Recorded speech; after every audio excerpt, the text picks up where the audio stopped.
अभी देखो गारंटी तो नहीं है इस बात की, लेकिन मैंने आपको बताया था कि स्टिंग एडब्ल्यू एवोल्यूशन जो 2024 में होने वाला है वहां पे जाके रिटायरमेंट अपनी ले लेंगे, और उसका जो मंथ होने वाला है वो मार्च है, तो वहां पे फिर वो एडब्ल्यू से अपना डन भी हो जाएंगे। तो ऐसा हो सकता है कि क्या पता उसके बाद रेसलमेनिया 40 में भी स्टिंग अपनी कोई अपीयरेंस कर लें, इसके चांसेस हैं, होने के चांसेस हैं। ऐसा भी कोई रिपोर्ट वगैरह कुछ आया नहीं है, तो फिर स्टिंग शायद आ भी सकते हैं रेसलमेनिया में। और जैसे एज ने किया ना कि डब्ल्यूडब्ल्यू में लास्ट मैच करके उसके बाद एडब्ल्यू में गया, तो क्या पता स्टिंग भी ऐसा कुछ करें कि जहां पर वो एडब्ल्यू में अपना रिटायरमेंट मैच करके उसके बाद डब्ल्यूडब्ल्यू में आ जाए, क्योंकि डब्ल्यूडब्ल्यू के साथ करियर एंड करना बेटर डिसीजन होगा मेरे ख्याल से। एज भी शायद थोड़े से समझ जाएंगे फिर उसके बाद। Okay, hello chatters, my name is Rohit and you are watching wrestle chatter. Welcome है गाइस आपका वॉइस ऑफ रेसलिंग के एक और नए एपिसोड में। सबसे पहले शुरुआत करते हैं सीएम पंक और रोड डॉग के बारे में। तो डब्ल्यूडब्ल्यू के सीनियर वाइस प्रेसिडेंट जो लाइव इवेंट के हैं रोड डॉग, उन्होंने सीएम पंक के बारे में कुछ स्टेटमेंट दी है। इस ट्वीट में आप पढ़ो जहां पे वो मतलब बातों को घुमाने फिराने की कोशिश कर रहे हैं। आप पूरा ट्वीट पढ़ लेना। इस ट्वीट से आपको ज्यादा मतलब को समझ में नहीं आएगा, ये समझ में आएगी बस वो बात कर रहे हैं। आप पूछो आम कैसे हैं, तो फिर आंसर उनका है कि आम जो है पीले कलर के होते हैं। तो ऐसा कुछ आंसर था उनका कि कुछ उन्होंने स्पेसिफिक बताया नहीं कि कुछ आइडिया लगे इसके बारे में। लेकिन उन्होंने नेगेटिव बात भी कुछ नहीं बोली, ऐसा भी नहीं बोला कि कुछ बहुत ज़्यादा पॉजिटिव बोल दिया। तो मतलब कि बीच में क्वेश्चन मार्क लटकाने की कोशिश की जा रही है। अभी सीएम पंक के बारे में और बात करेंगे, बस वीडियो के साथ आप लोग चिपके रहना। रोमन रेंस के बारे में फाइटफुल की तरफ से शॉन रॉस सैप की तरफ से रिपोर्ट आई है, और वो ये बताते हैं कि ये जो अभी बहुत बड़ा चेंज हुआ है पिछले एक महीने में, जो उनको पता चला कि ट्रिपल एच के पास 99.9% कंट्रोल है। तो इसकी वजह से, जैसे मैंने आपको पहले ही बताया था कि रोमन और ब्रॉक ही वो लोग हैं जो कि इंटरेस्टेड होंगे विंस मैकमैन के साथ अपने प्लान्स को डिस्कस करने में। तो बात कुछ ऐसी है कि ये ट्रिपल एच के पावर में चेंज होने से ऐसा कुछ नहीं हुआ है। पॉल हेमन और रोमन रेंस स्टिल हेवीली अपनी स्टोर लाइन के ऊपर काम कर रहे हैं। बस बैठ के अगर ट्रिपल एच आना चाहें तो हाँ भैया ठीक है चलिए बात कर लेते हैं। और ट्रिपल एच इस बात को मानते हैं कि भाई ये दोनों बंदे साथ में बैठ के काम कर रहे हैं तो अच्छा ही कर रहे होंगे, इसलिए जो इंटरफेरेंस और इन्वॉल्वमेंट है वो नहीं है। तो रोमन रेंस की स्टोर लाइन में जो भी आपको चीज दिख रही है तो फिर उसको ट्रिपल एच से लिंक मत करना, बाकी हाँ पूरे रोस्टर की आप लोग कर सकते हो। अगली स्टोरी की तरफ गाइस हम लोग चलते हैं। और ये क्या पता चल रहा है, एलिमिनेशन चेंबर जो होने वाला है ऑस्ट्रेलिया में होगा, तो ऑस्ट्रेलियन सुपरस्टार रिया रिप्ली उसको मेन इवेंट करेंगी। ये 7 न्यूज एडिलेड वहीं का न्यूज आउटलेट है, वो ये बताता है। तो मेरे को तो यकीन नहीं होता भाई इस बात पे कि रिया रिप्ली शो को मेन इवेंट करेंगी। इसलिए नहीं कि वो कर नहीं सकती, कर सकती है ऑब्वियसली, इतना अगर विमेंस डिवीजन में कोई एक नाम पिक करना हो तो सब रिया रिप्ली पिक करेंगे। लेकिन जैसे डब्ल्यूडब्ल्यू ने नया चालू किया है double main event, triple main event, तो ऐसा हो सकता है कि डबल मेन इवेंट नाम देके रिया रिप्ली को एक मैच दे दें जो कि होगा नहीं मेन इवेंट में, लेकिन नाम उसका जरूर जाएगा डबल मेन इवेंट। और उसके बाद रोमन रेंस वाला मैच या फिर अगर कोई और बड़ा मैच डब्ल्यूडब्ल्यू एलिमिनेशन चेंबर के लिए प्लान करेगी, क्योंकि इस पॉइंट पर हम ये भी नहीं कह सकते कि रोमन रेंस क्या शो पर होंगे। और अगर रोमन रेंस शो पर होंगे तो शुरुआत में तो वो जाएंगे नहीं, क्योंकि भैया जब एंट्रेंस करने में बंदा बिल्कुल दुल्हन की तरह आता है तो फिर वो सीधा मेन इवेंट में तो मतलब बिना मेन इवेंट में आया कैसे रहेगा, फिर वो शुरू में आ नहीं सकता, तो सेकंड उससे पहले भी नहीं आएगा। तो अगर रोमन रेंस शो पर आ रहे तो भाई रिया रिप्ली, फिर तुम ये सारे न्यूज सिर्फ छापने की ही रह जाएंगी। तो ये अभी इस समय स्टेटस है, क्या पता कर भी ले, लेकिन पर्सनली मुझे इसके बारे में ऐसा लगता है। रॉयल रंबल 2024 की डब्ल्यूडब्ल्यू ने प्री सेल में जो है टिकट्स निकाले, जो डब्ल्यूडब्ल्यू हर बार करती है। और ऐसा कुछ लोगों ने उसमें इंटरेस्ट दिखाया कि जो सर्वर हैं वही क्रैश कर दिए। MLB वेबसाइट के ऊपर ये सब हुआ था। तो मतलब ऐसा, ये तो मैंने आपको बताया था कि जो बिल्कुल डिजाइन है ना जो इस अरीना का स्टेडियम का, वो काफी अलग सा है।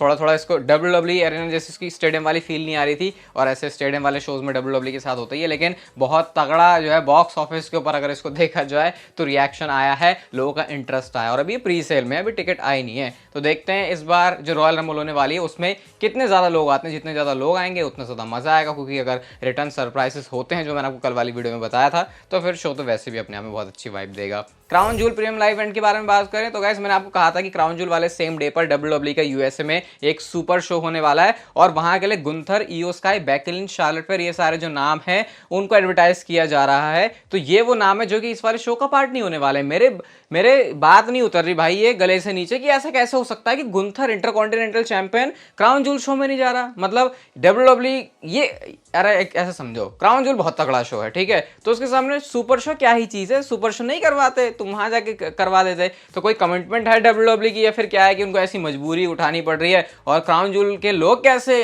मतलब आराम से बैठे हुए हैं कि भाई गुंथर अभी वो चैंपियन नहीं आ रहा इतने टाइम से, ये मेरे को थोड़ा समझ में नहीं आ रहा। थोड़ी इसके बाद मुझे भी क्लैरिटी मिलेगी तो आपके साथ जरूर शेयर करूंगा। सर्वाइवर सीरीज का मैंने आपको सीन बताया था कि डब्ल्यूडब्ल्यू ने जो है अपना पूरा का पूरा शो जो है सोल्ड आउट करवा दिया। मैंने आपसे भी कहा था कि शायद ऐसा हो सकता है कि जो टिकट कैपेसिटी है उसको बढ़ा दिया जाए। अब वो बढ़ा दिया गया है ऑलमोस्ट 3000 जो नई टिकट्स हैं वो ऐड हो चुकी हैं, और अब जो नई टोटल अटेंडेंस होगी शो की वो 15,300 के आसपास होगी। तो अब सर्वाइवर सीरीज में और ज़्यादा लोग आने वाले, और ज़्यादा लोग, तो फिर WWE को शायद समझ आ जाना चाहिए कि उनको क्या करना चाहिए। आपको भी समझ आना चाहिए। वैसे क्रिकेट की वीडियोस, वर्ल्ड कप की वीडियोस देखना चाहते हो तो बना दी इंडिया बांग्लादेश के मैच की वीडियो, उसको जाकर आप लोग देख सकते हो। लिंक डिस्क्रिप्शन में है, आई बटन में है, या फिर इस वीडियो के एंड में भी आपको दिख जाएगा। रोमन रेंस और कोडी रोड्स स्मैकडाउन में आमने सामने आए थे, तो रसेल ऑप्स ने इस बात को ट्वीट करके बताया कि ये जो फेस टू फेस उनका सेगमेंट हुआ था, इसने 17 मिलियन लोगों को अपनी तरफ जो है खींचा है। तो मतलब स्टिल रोमन रेंस और कोडी रोड्स की स्टोरी में फैंस इंटरेस्टेड हैं, इन्वेस्टेड हैं। रॉक के बारे में तो मैंने आपको सीन बता ही दिया था, तो अभी तो मुझे कुछ नहीं समझ में आ रहा है कि रोमन और रॉक हो भी रहा है या फिर नहीं। स्टोरी लाइन तो कहीं अलग ही चल रही है, WWE कुछ और ही प्लान दिखा रही है। हाँ, लेकिन जब रॉक आते हैं तो लगता है कि भैया अरे ये बंदा तो सच सच बोल रहा है। पता नहीं, मुझे क्लैरिटी नहीं है, झूठ बोल रहे हैं सच बोल रहे हैं। इस बिजनेस में भी इतनी ज़्यादा डीप में ना घुसड़ने की जरूरत नहीं है, वरना हमारी भावनाओं के साथ खिलवाड़ हो जाते हैं। कोडी रोड्स ने अपने टॉप 10 करियर मूवमेंट में अभी अभी जो उनके साथ एक चीज़ हुई है उसको ऐड किया है। नहीं, चैंपियनशिप जीतने वाले मूवमेंट की बात नहीं कर रहा मैं। उन्होंने कहा चैंपियनशिप जीतने के बाद जो वो प्रेस कॉन्फ्रेंस में गए थे जे उसो के साथ, वो उनके WWE के टॉप 10 करियर मूवमेंट्स में से एक है। सोच रहे हो क्या ही कोडी रोड्स को ये सीन पसंद आ गया कि अपने पूरे करियर के, रेसलिंग करियर के, उन्होंने इसको टॉप 10 मूवमेंट में रख दिया। और ये ऐसा भी नहीं है कि वो कोई दूसरा मूवमेंट बना रहा है कि सुपरस्टार की आकर कुछ इंटरफेयर, कुछ नहीं, ये WWE की रिंग से ही अलग है। तो इस चीज़ को वो याद कर रहे हैं, और शायद तो दोनों ने भावनाओं में बह के या फिर झूमते झूमते ऐसी ऐसी बातें बोल दी, उनको बहुत पसंद आ गई वो चीज़। और WWE ने भी इसको बहुत ज़्यादा प्रमोट किया, पूरी अलग से डेडिकेटेड वीडियोस डाल रहे हैं ये सोशल मीडिया पर, यूट्यूब पर। तो हाँ, हाईलाइट तो ज़रूर बनी है कोडी रोड्स के करियर की, और उनके हिसाब से टॉप 10 उनके करियर मूवमेंट्स में से भी है।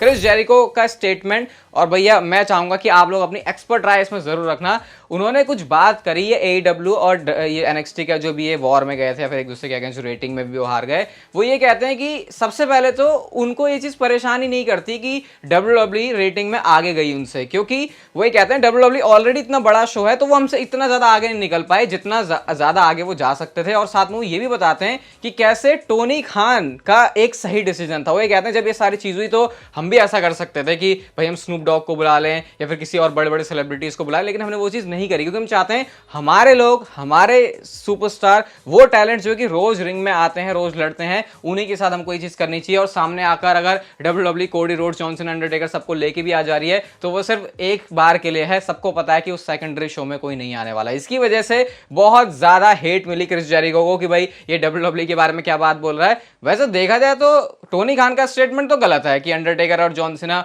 एक इतने पूरे टाइम पहली बार ऐसा हुआ कि लोएस्ट रेटिंग लेकर आए, लेकिन क्रिस जेरिको ने सेंसिबल बात तो बोली है भाई। उन्होंने खुद से बोला भाई हम ऐसा कर सकते हैं, लेकिन टोनी खान ने कहा नहीं ऐसा नहीं होना भाई, हम ऐसे सेलिब्रिटीज को लेके नहीं आएंगे। तो इस बात के लिए तो बनता है भाई टोनी खान के लिए बोलना, लेकिन साथ में वो टोनी खान के बारे में बोलते, जब उनसे कहा सोशल मीडिया पर वो क्या करता रहता है, तो वो कहते हैं यार देखो 25 साल हो गए मैं बिलियनियर्स के साथ काम करता हूँ, बॉसेस के साथ काम करता हूँ, और वो बॉसेस होते हैं, वो जो चाहें वो करते हैं, तुम उनको रोक नहीं सकते। ऐसा करके टोनी खान के बारे में क्रिस जेरिको ने जितने सॉफ्ट वे में हो सकता है बोल दिया। अबे बंद कर दे अपनी बकवास भाई, मैं भी कैसे कैसे बचाता फिरूं अब तुझे। तो ये क्रिस जेरिको का पूरा कहना था टोनी खान, AEW और WWE वाली सिचुएशन के ऊपर। काफी हद तक बातें मुझे तो सही लगी भाई। देखो ये मेरा पर्सनल ओपिनियन है, बाकी आपको क्या लग रहा है इसके बारे में क्रिस जेरिको के ये जो स्टेटमेंट, क्योंकि ऐसा नहीं लगता कभी क्रिस जेरिको कि मतलब पागलपंती वाली बातें कर देते हैं, लेकिन अभी तो मुझे सेंस बनाते हुए देखा। हाँ करते हैं वैसे क्रिस जेरिको भी, हाँ ऐसा नहीं है, हर कोई कर देता है। कई बार मुझे तो लगता है कई बार दारू पी के कर देते हैं भाई, इनको पता नहीं होता, ऐसे आ जाता है इंटरव्यू में और पता नहीं होता क्या बोल गए, उसके बाद बवाल हो जाता है, फिर उसको डिफेंड भी नहीं कर सकते क्योंकि वो बात तो आ गई अब सामने निकल के। आपको क्या लगता है क्रिस जेरिको की इन बातों के बारे में? शेन मैकमैन के बेटे डिक्लेन, आई होप मैं ये नाम सही से प्रोनाउंस कर रहा हूँ, अभी वो अपना करियर बना रहे हैं फुटबॉल में, अमेरिकन फुटबॉल जो इसको कहते हैं ये। और साथ में जो है हमने फास्टफिल्म में भी देखा था, वो अटेंडेंस में भी थे, तो उनसे पूछा क्या तुम WWE में आना चाहते हो, तो उन्होंने कहा हाँ भाई मैं इस पॉसिबिलिटी को तो रूल आउट बिल्कुल भी नहीं करूंगा। और शेन मैकमैन के बेटे भाई फोटो देखो, बिल्कुल विंस मैकमैन का यंगर वर्जन ये दिख रहा है। विंस मैकमैन भी जवानी में ऐसे ही थे, शेन मैकमैन भी ऐसे ही थे, और काफी जो सिमिलैरिटी ऑफ विंस से शेन में, और शेन के बाद उनके बेटे में भी आई है। तो ये उनका कहना था। और मैकमैन तो है ही खून के अंदर, तो भाई फिर कांड और हार्डवर्क सब कुछ तो होगा ही साथ में अंदर। विंस मैकमैन की बात चल रही है तो चलो विंस मैकमैन की और बात कर लेते हैं। उनकी जो नेटफ्लिक्स पर डॉक्यूमेंट्री आने वाली है उसका पहला पार्ट 2024 की स्टार्टिंग में रिलीज हो जाएगा। विंस मैकमैन अकेला एक ऐसा बंदा है जिस पर कहानी लिखी जा रही है और वो उसी टाइम में और कहानी नई नई दे भी रहा है, क्योंकि जब से नेटफ्लिक्स पर डॉक्यूमेंट्री उनकी बननी शुरू हुई है उनका ये कोई स्कैंडल बाहर नहीं आया था, और उसके बाद से स्कैंडल आ गया, बेच दी कंपनी, वापस आ गए, कोई चला गया, कोई निकल गया, क्या क्या क्या सारी बातें नहीं हुई। तो नेटफ्लिक्स ने लग रहा है दोबारा से स्क्रिप्ट लिखी होगी भाई, अब तो इसने और कंटेंट दे दिया है, और ये रियल लाइफ में हो रहा है, ऐसा नहीं है कि वो कोई मूवी की स्क्रिप्ट बना के दे रहे हैं उनको। मैं तो बहुत इंटरेस्टेड हूँ देखने के लिए, वैसे मूवीज या फिर ऐसे सब नहीं देखता है, वेब सीरीज, लेकिन ये तो जरूर देखूंगा भाई। उसके बाद जो कांड हुए उसमें जो बातें वो आपको बताने में ही मजा आएगा। गोल्डबर्ग की भी एक कॉन्ट्रोवर्शियल स्टेटमेंट है भाई, क्रिस जेरिको की तो आपको बता दी। तो गोल्डबर्ग ने ये कहा करंटली जो भी स्टोरी लाइन चलती है वो चलो ठीक है, लेकिन उसमें डेप्थ नहीं है, वो इतनी गहराइयों में नहीं है जैसे वो पहले हुआ करता था, ऐसी बात उन्होंने बोली। और वो ऐसे भी कहते हैं मैं ज्यादा किसी को ऑफेंड नहीं करना चाहता, लेकिन जो है सो है, ऐसा कहना था गोल्डबर्ग का। देखो यार बात तो सही है गोल्डबर्ग की, इतना तो लगता है कि जो पहले WWE होती थी, ये I think social media dirt sheets की वजह से, ये जब से सोशल मीडिया आया तो उसके बाद से बहुत सारा जो मजा है वो खराब हो गया है। क्योंकि अभी रे मिस्टीरियो डोमिनिक मिस्टीरियो लड़ रहे हैं, बैक से फोटो आती भी है दोनों साथ में, तो वो देख के अजीब लगता है। तो ये एक चीज है जिसकी वजह से मुझे लगता है थोड़ा सा मामला खराब सा हुआ है। और गोल्डबर्ग की स्टेटमेंट उनकी तरफ से तो सुन के किसी को भी पसंद नहीं आया, क्योंकि गोल्डबर्ग को वैसे ही अभी हर कोई आके ये कह के बजाता है तू तो खुद लड़ना सीख ले, तू बॉच वाले मैचेस करता है, वो तेरा टाइम तब तक ही था जब तू यंग था, तब वो सूट भी करता था तेरे पे कि तू आके 2 मिनट में हरा जाता है, अब तू बूढ़ा हो गया तेरे से जायका में नहीं लगता। ऐसी सारी बातें लोग जो है गोल्डबर्ग को बोल रहे हैं। भाई सोशल मीडिया किसी को नहीं छोड़ती यार, और वो चीज गोल्डबर्ग के साथ भी हो रही है अभी। आपको क्या लगता है इसके बारे में? अभी रिसेंटली मैंने आपको एजे स्टाइल्स के बारे में बताया था कि क्राउन जूल के बाद WWE उनको वापस से लाने का प्लान करे, तो क्राउन जूल के बाद जो स्मैकडाउन का एडिशन है वहां पर एजे स्टाइल्स को एडवर्टाइज भी कर रहे हैं, तो शायद इसका मतलब कि एजे स्टाइल्स का WWE में आना अब ज्यादा दूर रह नहीं गया है। सर्वाइवर सीरीज के अराउंड आपको पता है जो हाइप है वो सीएम पंक को लेके है, सर्वाइवर सीरीज के अराउंड जो हाइप है वो रैंडी ओर्टन को लेके है। तो क्या ये सीन होने वाला है कि दोनों के दोनों सुपरस्टार आ जाएंगे इस वाले शो पर? या आप ट्वीट देखो, ये कोई फैन अकाउंट है, ये लिखते हैं we might be getting a return of Randy and CM Punk possibly at Survivor Series, fun time to be a wrestling fan. अब देखो इसके ऊपर क्या सोचा जाए, मुझे तो नहीं लग रहा भाई दोनों के दोनों सुपरस्टार आएंगे सेम शो पर, क्योंकि ये दो ऐसे बम हैं जिनको WWE एक साथ फोड़ के ही चाहिए यार, ये तो हम अलग अलग शो पर फोड़ सकते थे तो फायदा हो जाएगा। तो सर्वाइवर सीरीज में फिर तो ऐसा लग रहा है कि रैंडी ओर्टन नहीं आएंगे, लेकिन फाइटफुल या बड़े बड़े सोर्सेज की तरफ से तो ये पता चल रहा है कि सर्वाइवर सीरीज तक वो आ जाएंगे। तो क्या वो सर्वाइवर सीरीज से पहले आएंगे या फिर कौन सी जगह पे आएंगे, तो थोड़ा सा ऐसे है अभी। तो ये लग रहा है क्या, अभी मेरे को कभी कभी बोलते हुए भी लगता है क्या बोल रहा हूँ मैं, ये कहाँ रैंडी ओर्टन कुछ पता नहीं चला, सीएम पंक से भी ये डर्ट शीट पे पढ़ के हम लोग बातों को मान रहे हैं और उसके बाद वो चीज़ होती नहीं है, तो उसके बाद मिलकर अपना ही सिर पीटते हैं। तो पता नहीं क्या हो सकता है, दोनों आ जाए, हो सकता है एक आए, हो सकता है दोनों में से कोई भी ना आए, और दोनों में से कोई नहीं आया तो फिर हमको चादर डाल के आराम से सो जाना चाहिए। आज की next and final story WWE की चादर डाल के सो जाने से ही रिलेटेड है, और मैं बात कर रहा हूँ क्या crown joule event WWE cancel भी कर सकती है। तो आपको पता है मिडिल ईस्ट में इस समय सिचुएशन चल रही है मारधाड़ वाली, और इसकी वजह से WWE अपने सुपरस्टार्स को सेफ रखना चाहती है। रेसलिंग ब्लॉग की तरफ से ट्वीट है कि WWE स्टिल जो सिचुएशन है उसको मॉनिटर कर रही है, और वो डिसाइड करेंगे कि उनको सऊदी अरेबिया में जाना है क्राउन जूल इवेंट के लिए या फिर नहीं। ऐसा हमने पास्ट में भी सुना है, जब भी ऐसी सिचुएशन होती है तो उसके बाद WWE हाईली कंसिडर करती है उस चीज को कि वहां क्या चल रहा है, ऑनगोइंग इवेंट जो चल रहे हैं उसके हिसाब से फिर वो अपने इवेंट को प्लान करते हैं। ये हमने पैंडेमिक वाले सिचुएशन के साथ भी देखा था, एक बार उनका वो जो फ्लाइट फंस भी गई थी, उसके बाद से तो वैसे सारे डरे सहम में रहते हैं। अगर सिचुएशन बिगड़ी तो वाकई में ऐसा हो सकता है कि क्राउन जूल वाला इवेंट कैंसिल हो जाए, लेकिन आपको WWE कभी दिखाएगी नहीं, एंड मूवमेंट तक वो स्टोरी लाइन तो अपनी वैसी चलाने वाले हैं, और उसके बाद अगर डिसीजन बनता है तो फिर टाटा गुड बाय हो सकता है। समय स्क्रीन पर आपको क्रिकेट चैनल की वीडियो दिख रही होगी, जाके जरूर देखना ये वीडियो गाइस। अगर आपको अच्छी लगी तो like share subscribe and notification bell को ऑन कर दो, and I will see you guys in my next video.